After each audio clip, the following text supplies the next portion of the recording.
Okay, can I get confirmation that the required Kansas Open Meeting Act notifications were met? Yes. All right, I'm going to call this meeting to order. First item is approval of the September minutes. Has everybody had a chance to review the minutes? Any changes, corrections? Then can I have a motion? A motion to approve last month's minutes. Okay. Second? A second. Okay, I have a motion and a second. All in favor of approving the minutes, say aye. Aye. Opposed, same Aye. sign. And that passes. So moving on to new business. First up is staff reports. Amy, if you don't mind, just for commissioners, because we have one on a speakerphone, make sure that if you're commenting, you're speaking loudly, and then if you are addressing the group, to speak into the mic so that don't turn your head or move away from the mic during the conversation so that it's able to be picked up for rebroadcast. So thank you. With that, we'll be happy to stand for questions from the commissioners on any of the items that are in the staff report.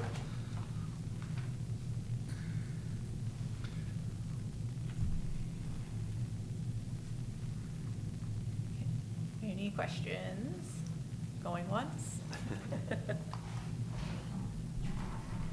I might, there's, Anna's going to have something at the end, actually, at the end of the staff, or it's part of the staff report. Right, yeah. That isn't on here that came up. Also, I don't know if anybody's had a chance to see it, but this last Thursday, Kansas Public Television out of Wichita I did an interview with them last summer that led off their one-on-one series. It's a 30-minute interview. Some of it is personal and specific to me, but a lot of it's centered around my work, both as an artist and as an administrator here. And the festival is mentioned, and Salina as an arts community, and they did a nice job with that. Pat's husband, I think, helped open that door and make that connection. So thank you for that. They did a good job, and it's on KPTS's YouTube channel or on their website. And it's called One-on-One with Victor Hogstrom. So we'll try to put a link on our SAH page in the coming days as well, but you can go directly. It is on our Facebook page. Okay. I hadn't looked today, so.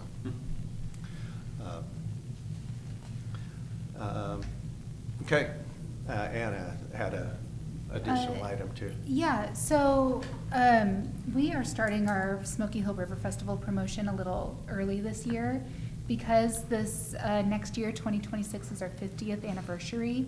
We had the idea of doing like a button making tour to build awareness about the festival and also be out in the community, engaging with, community members, different groups of people at different places. And so we did a call for art where we received a number of submissions, and we selected 6 designs. These are by local artists. I'll pass this around as I talk. And so some of them have a couple designs, some of them only have 1 design. We also will have a couple other buttons that are more closely connected to our festival brand, but we were excited to involve our creative community and get some of their visual interpretation about what the festival means to them or what 50 years of the Smoky Hill River Festival could mean. So we did the call, we got these submissions back, and we've selected 6 of them. We've been testing buttons, so I'll pass these around as well. You're welcome to open it up and take a look in there. In addition to the 6 that are on there, there's 2 in here from Pam Harris, and there'll be another one from Michael Freeland. So you can get a sense of what these look like as a physical button. And the next step is, we've been scheduling with organizations throughout the community so that we can go to them and work with people to punch buttons. So we'll be bringing our festival button machines out, and people will have an opportunity to use these designs or to color their own. whatever they would like, similar to what they do at the festival. So we have dates so far booked beginning the end of October all the way through April, really. We've been working with Visit Salina, Crossroads Marathon, Salina Fieldhouse, Salina Symphony, Smoky Hill Museum will be there as well, Steeple Theater, and then Match Madness. And then some of our events include like the poetry series and then our festival press briefing, which occurs in April. So we are looking for volunteers to help our staff table, to do these booths, to help punch buttons and engage with the community. So what I'm going to pass around next is a sign-up sheet. And if you are willing to commit to one of these dates, they're all about 2 hours long. I think the steeple date is 1 hour. And really, our staff will set things up and we want you there to help engage with the public and put the button backs and the designs in the machines and help people make their buttons. Again, this is promotion for our 50th year. This is an opportunity to engage. It's an opportunity for you guys to get out in the community and also engage with your role as an arts commissioner. So if you would just write your name on a date that's comfortable to you. If you need to go back and check, you can get back with us at a later time as well. But we would love to have you join us when you're available. So Anna, just to clarify, these are, we're giving out buttons. Yes. And asking people, hey, wear your button around town. I mean, wear it, make it, like create something, just to help us celebrate the 50th year and get people excited about it as well. Sure, okay, thank you. So this is gonna be kind of a novelty promotional thing, it's not gonna replace the wristband, is that correct? Not at all, yes. These are just the buttons, the same buttons that are currently made at Button Boulevard and have been for, I don't know how long Button Boulevard's been around. 49 years. 49 years. Not quite, but quite a while. It is not admission, it's just an activity. Are we afterwards saving those buttons, or are they just given away to the one person? They get to take them home. Okay. Yep. We'll keep a set of commemorative, of the Okay. ones that we commissioned, we'll keep a complete set of those as part of an archive or record of this year's event. Anything we do that's either a document or an artifact that we produced. Amanda generally keeps track of all of those, and then we've got tubs of festival history of our brochures, our programs, our rack cards, our wristbands, our buttons, posters, all of the graphics related to and marketing related to the event are saved. Traditionally at the festival, this is in the kids area, so it has an audience of like kids and families. We do have adults that come over there and make buttons. It's a tradition for a lot of our festival goers that have been coming for a long time to make a button for every festival. A couple years ago, we had a young woman who showed up at the festival in overalls that were covered in all of the buttons she's made at the festival since she's been attending. She was maybe like teenager, Yeah. So she had made a lot of buttons. 16 or It 17 was or covered. something. She was Yeah. covered with buttons from every year. She's Yeah. not thrown one away. At the festival, we don't give templates typically. We ask them to design their own. So that's a change this year, is having set designs for this activity, engaging the arts community in that, but also, as we take this out, people can take those designs, or like I said, they can draw their own as well. It doesn't necessarily have to be festival related. We will certainly, we can have some prompts and something out there to maybe have them vision the next 50 years or something like that, depending on like the space that we're in and how we might connect to that group. May I suggest that you pass this around again in some following meetings as we get a little closer to some of these dates? We Yeah. might know. It goes our pretty far schedule's out. a little- Yeah. little better. That's a great suggestion. Lastly, for the festival, I don't know who's aware of this or has seen it, but Kansas Magazine from the Travel and Tourism Division, I think, did a Pat Ackerman is a local author, freelance writer, and retired professor from K-State Salina. She did a wonderful job doing a 5-page story on the 50th anniversary of the River Festival, and then Anna placed an ad right at the end of it also, so we've really got 5.5 pages all about the festival and a really nice magazine. So I've got a the copy here that I'll pass around, and there's a paper copy that I can send this way too. Put this pen with that back so it's not alone. We're doing a lot of passing this meeting. Yeah, there's a lot going around today. Oh.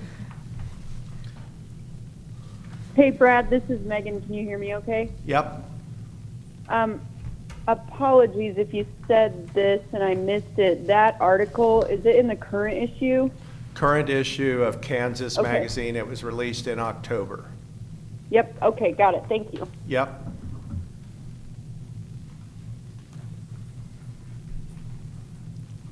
Anything else regarding the staff reports? I don't think so. Okay, moving on to the street fair recap, Susan. Okay, as it said in the staff report, Street Fair went off really well. This was one of our probably smoothest running street fairs we've had in a while. Had lots of great volunteers that came in and helped with that event. I forgot to get the volunteer numbers from Rosa, if she has them all done yet, I'm not sure. She's been busy sending out thank yous for those volunteers. But number-wise, we were down. We attribute that to the heat. It was a warmer day than usual. The parade, along the parade route was actually larger audience than last year's. We had about 200 more people. There were about 2,500 people along the parade route, and last year there were a couple hundred less. But those numbers did not translate as well to the museum. We were down overall about 1,000 people, how we estimated numbers, because we don't have any direct entrance to make it easy to count.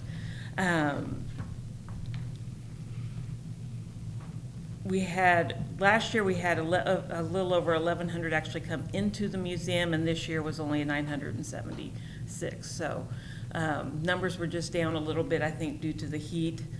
But we had great music going on. We had some really good demonstrators. We had the Salina woodcarvers there, as well as Buffalo Soldiers from Wichita, and a wagon from McGaffrey Farms, I believe that's the name. I may be wrong on that. So are there any questions about how the day went? Who won the chili contest? Just Chillin'. Yeah, Just Chillin'. I had to think of their name. The first number one. They won both awards. They won both the judges and the People's Choice. So we're looking forward to them trying again next year. They definitely were the spiciest of the entries. So they had some spark. All right, next up is the CAD update from Crystal. This month is one that falls where CAT is actually next week. So I don't have a real formal update from the meeting, but I did get notice via email today that Julie Cates will have her trash corral finished up. I think towards the end of the week. She's already contacted Parks for installation. So I think here by the end of the week or early next week, we should have our second trash corral installed, and that one will be back behind Marketplace. Second for this year. For this year. Yeah. Yeah. So her and Jake have had a really good time working. And there was actually a video, we've shared that on social media. Dave Hawksworth and Cash might have helped with this. Putting together a little interview with Julie and Jake.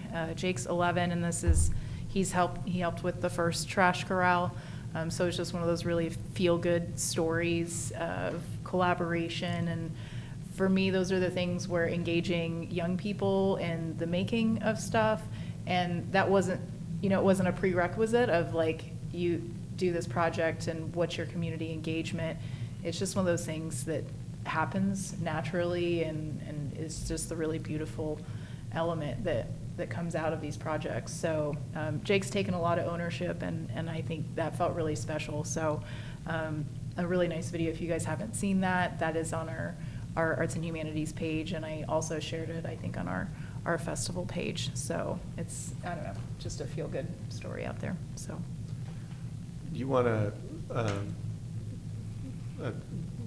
inform, well, at least for our commissioner, the possibility of the sunset sculpture? Oh, yeah, okay, there are a few things. We have been waiting for the capstone for our People's Choice, which is in the museum currently. It's going to Sunset Park as part of the War Memorial, and we ordered a really beautiful piece of black granite that will be polished and engraved.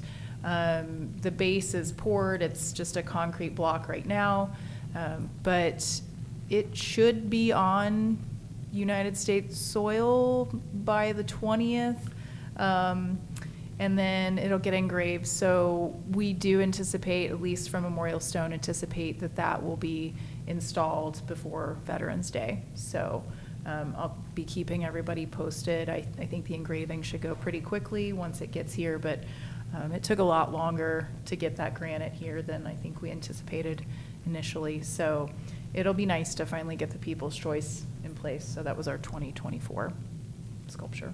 So. And was Kansas Promise installed before last month's meeting? I believe so. Okay. It feels like it's been a while, but the Governor Graves sculpture donation is at Lakewood. Signage has been ordered, so we'll get that labeled. Thinking about one of the conversations that Brad and I had recently was thinking about how much information that we're putting on the signage. But as we're moving into using the Public Art Archive, that I think is going to give us the ability, rather than putting more information on all the signs, to put that on there where we can share stories about the artist, where it came from. We can dig a little bit deeper. We're still just trying to gather images and collect that stuff to get to the Public Art Archive staff. We'd like to see sort of this last 3 years, and I talked about this a little bit last month, really focusing on the most current collections we have, the newest murals, the newest sculpture tour, People's Choice, and then we'll dig in deeper to sort of like, the 60 years of Arts and Humanities and all the other stuff. But those things that people are looking for right away, we'd like to see something that is really usable here in the next 3 to 6 months. But they are a small staff at Public Art Archive, and they'll be doing a lot of heavy lifting for us as far as getting that information posted. But they were really proud of us. We had spreadsheets, and we seem to be a little more organized than others out of the gate. So I think we'll be good to go once we get that stuff transferred over. So. Very good. Thanks. Okay, moving on to State of the Arts with Brad. Yep. Monday, for the City Commission, we did our, I don't know, 5th or 6th installment of State of the Arts, annual report we make on the impact of the arts, the work of this department or the community this year. And you've got a copy of the report in front of you. Just call your attention to a couple of things. One, this year we gave time, about 7 minutes, to 8 different cultural organizations to present to the commission on the impact or the role that public funding of those 8 agencies assists with the fulfillment of their mission or making Salina a better place. And so some of those organizations receive something called a CARM grant, C-A-R-M, for Cultural Arts Regional Marketing. It's part of the transient guest tax that the Chamber of Commerce and our office help distribute. It's designed to use for extended marketing beyond a 60-mile radius of Salina, and generate overnight stays from visitors. And so that program for the last 15 years, 16 years now, I think, has been very successful in helping them increase that reach and measure the impact of those overnight stays. So from a commissioner standpoint, a couple of the things that I think you might find most interesting is towards the end of the report, or the end of the individual organizations, and each one of the organizations gave a report, and then at the end, on page 25, is a combined economic impact. So just for those 8 organizations, not including Salina Arts and Humanities. It does include the museum, but not us. You know, over $11 million in total budgets from those organizations in the community, 70 full-time employees. The total visitors, that just those 8 agencies, again, not including the River Festival, 263,000 visitors, and spending a total of $11 million. And again, that doesn't include about $700,000 worth of expenditures that were made at the River Festival for people buying art and buying food. And if you include wristband purchases, the River Festival and retail sales overall is around $1 million. So it's no small thing that these organizations do. Some have admission, some are free. And there are other cultural organizations as well. It just so happens that the city doesn't give cash or in-kind support to some of them, and so we may find a way to include impact of some of the other clubs, corrals, organizations that do creative practice in the future, but that'll probably come when we do our next strategic plan. Lastly, from a commissioner standpoint, there are 2 things. The last 2 pages, page 28, includes some of the information Anna just shared with you about the festival's 50th. So if you're looking for a quick reference of those buttons that we'll be producing are there. There's also a mention of a month-long program that's happening that I think I'll you share may be more sharing in a about minute. that here in a minute, so I won't go there. The last page, in-kind cost avoidance.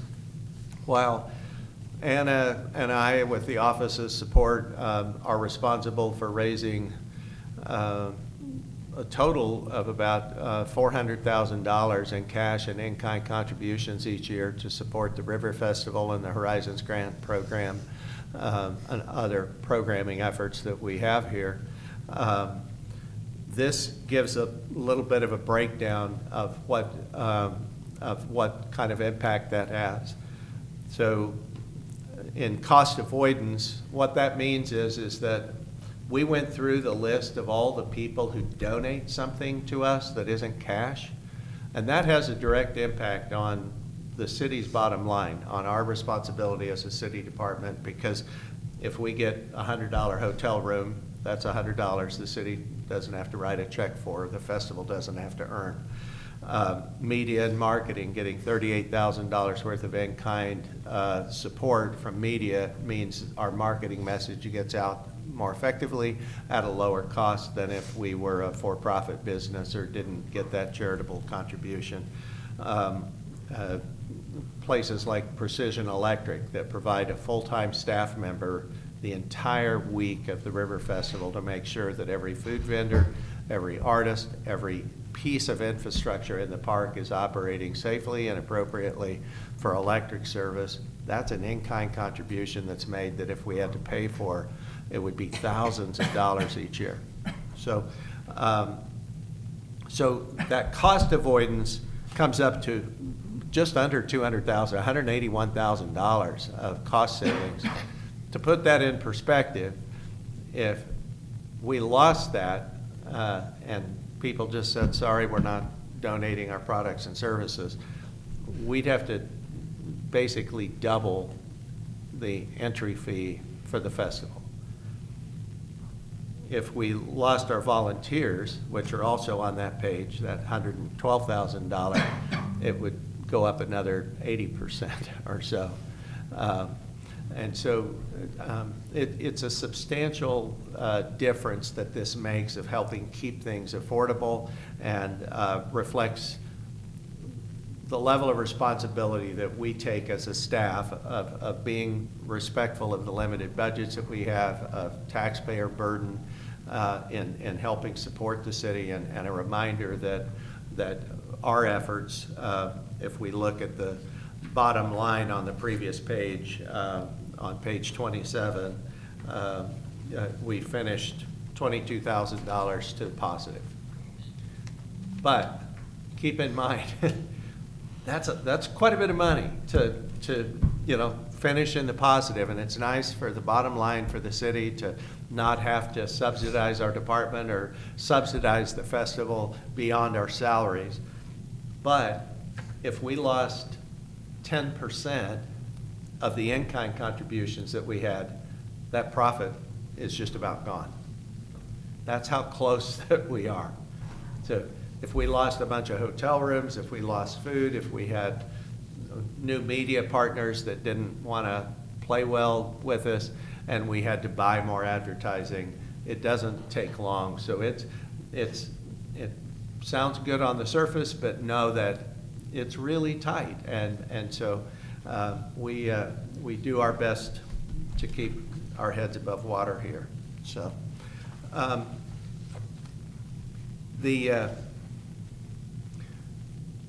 the front half of the report is pretty self-explanatory. It's just an overview of our department and its work, some overarching kinds of directions that we're headed. You might want to take some time to get familiar with this in the month ahead as you as commissioners and we as staff come back together in November to begin talking about goals for 2026. Please take a look at some of this information about the department and see if items come to mind or needs in the community that this either stirs up or that weren't addressed, and we'll have a chance to talk more about that then. And then likewise, with the profiles of the 8 different agencies, these are some of our largest, most well-attended, and again, city-supported agencies. These profile sheets are a quick, easy reference if somebody says, wait a minute, isn't Arts and Humanities the Art Center too? No, it's a separate 501c3. It has, this is their budget, this is what percentage comes from private donations, this is what they earn as revenue, those kinds of things. It helps inform you about some of our other cultural partners here in the community. So I'll stop there and see if anybody has any questions. The report is, if you wanted to see the study session, it was filmed and it's on the city's YouTube channel now too. Also posted on our Facebook. And yeah. So. Okay. Anna is up next with National Arts and Humanities Month. So October is National Arts and Humanities Month. This is a nationwide celebration of the arts and humanities. There's a lot of different programs happening all across the nation, but here in Kansas, I'll start with the Governor Kelly signed a proclamation designating this month, October, as National Arts and Humanities Month. There's a lot of different initiatives happening all across the state. But here in Salina, we are, well, first of all, we always do State of the Arts in October as a recognition of that celebration. This has been, is this 4th or 5th year of State of the Arts? Yeah, 21, I think, was the first, official kind of. Yeah. 21 was? Yeah, I think so. Okay. So this is our 4th. So this is a relatively new thing, but it's a great opportunity for us to get in front of the city commission to share updates about our other culturals as well, and with our community about the strength of our cultural sector. We also, this month, you might have heard that there's a lot of anniversaries happening across our culturals. And so you already know that the festival is celebrating 50 years in 2026. Arts and Humanities is celebrating 60 years this fall and next year as well. The Salina Symphony is celebrating 70 years. Theater Salina is celebrating 65 years. And the Smoky Hill Museum is celebrating 40 years at this location. So in celebration of National Arts and Humanities Month and all of these anniversaries, these 4 organizations got together and we developed a passport to the arts. And so right now this is happening. I'll pass these around. So you can have your own passport or give it to somebody that you think would enjoy doing the activity. Before you leave, you're welcome to get a punch. We could maybe run down to the museum and get a museum punch too. That's a last minute thought, but I think we could make that. Exhibit If we finish before 5. You know someone. Yeah, yeah. So if you visit all 4 of these locations, you turn in the card at wherever your last location is, you fill out your information, and then you'll be entered for a drawing. The prize packages, each of our organizations is doing a separate prize package. They're nice. I don't have them all memorized, but I know from Arts and Humanities, it's a River Festival package with admission wristband certificates, t-shirt certificates, some of our nice swag that's exclusive for giveaways like this. You can't buy it anywhere. I think Symphony is giving away tickets to a show or 2. Theater Salina is giving away tickets to, I think, 2 different shows coming up this season. And Susan, would you like to talk about what you're... We have a prize package from the Smoky Hill Museum store. Features some Coburn pottery. I can't think what all's in it, but some nice items from the store. Honey roasted sunflower seeds. Honey roasted sunflower seeds is the one I really like. I think a sock monkey that has a museum t-shirt on, a t-shirt as well, and a complimentary membership to the museum as well, so that you get mailings and invites to special exhibit openings and those kinds of things. So the purpose of this is to build on community, share our resources amongst these 4 organizations, encourage community members that maybe are a regular at one but not at all to explore some other spaces. We do share a lot of the same audience, but there's a lot of audience that isn't crossover. So it's really about collaboration. It's about celebrating our shared history and connecting with community again. So I encourage you all to take advantage of this, or encourage your friends and family to do it as well. And you have until October 31st to get it in the drawing, and then we'll draw on November 5th and notify the winners of each of those 4 packages. Any questions on this before I move on to a couple smaller things? Are you gonna try to live stream the drawings? No. I mean, we could. We hadn't planned on it.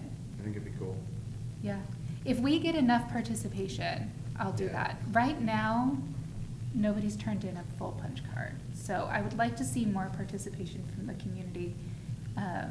Otherwise, that would not be a very lively drawing. So. So but right we can now's a do good that. time to get in if you want a prize basket. If you do want a price basket, it's not that competitive. So is this just gonna run through the end of the month? Yes. November 5th. Well, Well, no. yeah. No, we draw on November Wait. 5th. October 31st. Oh, yeah. Get on it. So the next symphony is, You can go to their office. okay, Is where you so I get the went to punch. last one, but. Oh, I don't have that in my head. It's when they're early next. November, I believe the 9th, whatever that Sunday is, I believe is. And they are giving tickets to specific shows.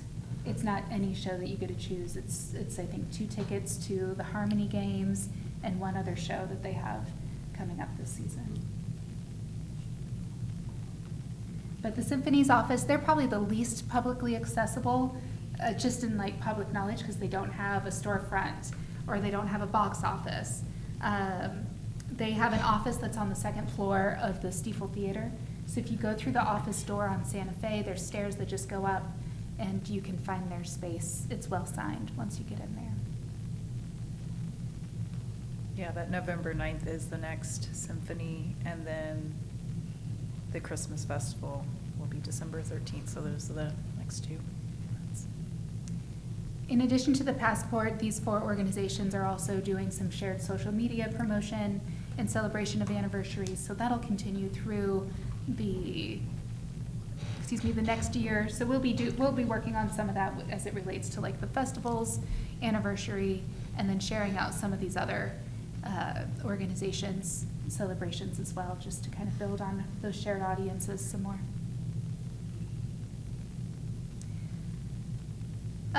Last, you guys at your seats all received a brochure and a shiny sticker.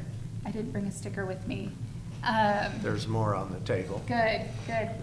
I just wanted to point these out. You'll notice perhaps that we have an anniversary logo here. This was designed by Michael Freeland, and we asked him to create an image that celebrates our 60 years, but also continues looking forward into the future. That's why it says 60+ years. In this image, fun fact, some of the inspiration behind this kind of texture or image inside of the 0 is a bit of an honor to the original Salina Arts and Humanities logo, which is a tree with some roots. It also could represent our agricultural community and just kind of the nature in which of the place that we live. So we had this designed so that we could do things like this brochure and that sticker in celebration of our 60th year. This brochure is new as well. We haven't had kind of just a high-level publication, and so it's something that our staff has been talking about for quite a while, working on for just the last couple of months. This is for the general public. Somebody that doesn't know anything about arts and humanities and they want to know more about who we are and what we do, this is for them. It also can be a great tool for you all in your advocacy for your work as an arts commissioner. It talks about, our mission is on the front. It talks about who we are, when we started, our main programs that we have here, that our staff work on.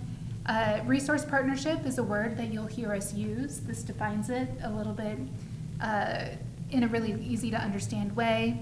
How to get involved. First thing on there is one that you're already doing, serving on a mayor-appointed Arts and Humanities Commission. If you know somebody that would be a good fit for this, you could hand them this brochure and have them scan the QR code that says City of Salina Boards and Commissions and submit their expression of interest. We encourage volunteering at the festival. We have an email newsletter. You may or may not be on that list, but if you scan the QR code for the Creative Connections email, you can add your email there and get that. It's an email that goes out to about 500 local and regional artists and creatives. That is about, it's supportive of their practice, it's supportive of community connection, and then resources that they might be interested in pursuing. So there's other ways to get involved listed there. I also wanted to point out the back is a bit of an advocacy piece. Why support the arts in Salina? And so these are really simple bullets that talk about our economic contributions. In Saline County, the arts and cultural organizations contribute more than $15 million each year in economic impact. That's reflected in the State of the Arts report, but it's here as well in a really easy to see and kind of break down type of way. We also employ 160 employees in the arts and cultural organizations in Saline County, Kansas. That has a huge impact. talking about just general community impact. This is more as the feely stuff, but arts inspire creativity, enhance education, and improve our quality of life. And then supporting publicly funded art in Salina emphasizes community-based approaches and reflecting on shared cultural heritage, civic pride, and ensuring access to the arts and humanities. So if you're looking for some advocacy messages that you might want to share with different groups of people, or if you're sharing about your work as a commissioner, this is a really easy go-to. We ordered a bunch of these, so if you are talking with a group and you'd like a handful, just ask our staff and we'll get those to you. We also have this being printed in Spanish as well. I don't have that one just yet, but it'll be here soon. So that's part of our kind of outreach and accessibility, equitable access initiatives to communicate in more than just English. That concludes my updates for National Arts and Humanities Month. Any questions for Anna? All right, there is no old business. Under other business, are there any questions or clarifications or other items to consider? Might just remind commissioners that next week is Culture Crawl on Wednesday and Friday. There'll be a total of 600 middle schoolers in and around the downtown Salina for 7th graders or the greater downtown.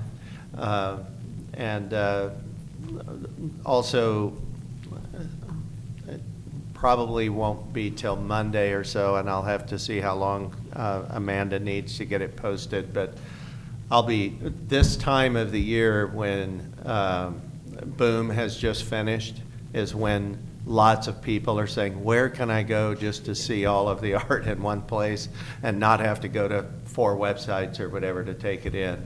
We'll be updating our downtown art tour guide to include the 6 new murals that were just completed. There's a little pop-up down the alley here, about half a block down, that is on the front of your State of the Arts report.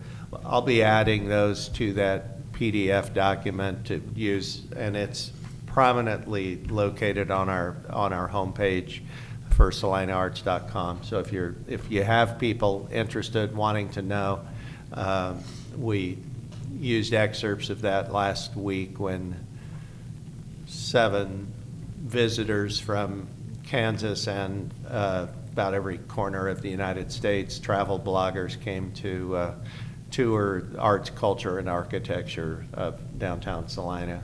And so if you have questions about that, how to access it, let us know. And on that, as far as the mapping, I believe I may have mentioned this a little bit when we talked about the Public Art Archive and the map, but the Boom map on their website also includes things like if you're just looking for the murals, they've got everything on there, plus trash corrals and some of the other things that are in the downtown area. So it encompasses a little bit more than just all of the Boom murals. So sort of the interactive map, that's available and up to date, but doesn't include the 3D stuff. So it's helpful. Yeah, this came up on Monday, but because it's a new interactive thing that some of you may miss, or the people that are looking at murals don't understand, the mural directly east of our offices here behind the United building that face the back door of Red Fern Booksellers. In the upper left-hand corner is a small QR code, and if you zoom your phone in on that QR code, it opens a link and it turns your camera into a 3D viewer. You can slide a blue or a red filter over and see 2 completely different murals. You can look at the one with your raw eyes and just see, or if you happen to have a pair of red and blue glasses and you want to flip your eyes back and forth and look at those, it is 2 distinct murals in one. And for those with smartphones, it's a nice interactive piece, and so give it a try. It's pretty cool. I would mention, if you visit the current exhibit at the museum, the 1950s An American Dream, We have 3D glasses available in that exhibit because we have a book of 3D images as well. So if they use the glasses in the exhibit, they can They take get to those keep with them? those and they can Yeah. take them with them, yeah. There you go. There's another reason to go to the Smoky Hill Museum. I was gonna ask you, where do we get the glasses? Well, I did that on Thursday night at the opening, and I thought, hey, you know what? These might work, and I went over after the opening, and they work great. And no smartphones needed, so, Very cool. yeah. Okay, our next meeting will be Wednesday, November 19th at 4 PM right here. That will be our last meeting for the year. You will see the full meeting schedule for 2026 listed on your agenda there. Do I have a motion to adjourn? I motion we adjourn. Second? Second? All right, we're adjourned. Thanks, everybody.